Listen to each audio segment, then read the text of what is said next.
ஒரு கிலோ தேன் கிடைக்கணும்னா தேனீக்கள் எவ்வளவு தூரம் பறக்கணும்னு தெரியுமா? கிட்டத்தட்ட உலகத்தையே 3 வாட்டி சுத்தி வர அளவுக்கு. ஆனா எதுக்காக இவ்வளவு கஷ்டப்படுது?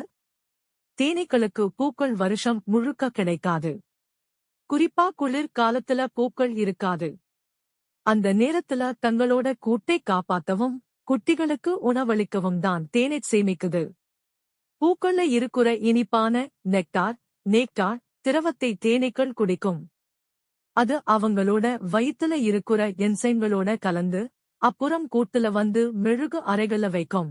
அந்த திரவத்துல இருக்கிற தண்ணியே ஆவியாக்க தேனீக்கள் தங்களோட இறக்கைகளை வேகமா அடிக்கும். கடைசியா கெட்டியா வரதுதான் நாம சாப்பிடுற தேன். இது என்னைக்குமே கெட்டுப் போகாது.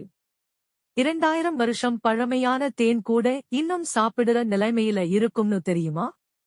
இந்த ஆச்சரியமான தகவலுக்கு பிரெயின் எக்கோவை சப்ஸ்கிரைப் பண்ணுங்க.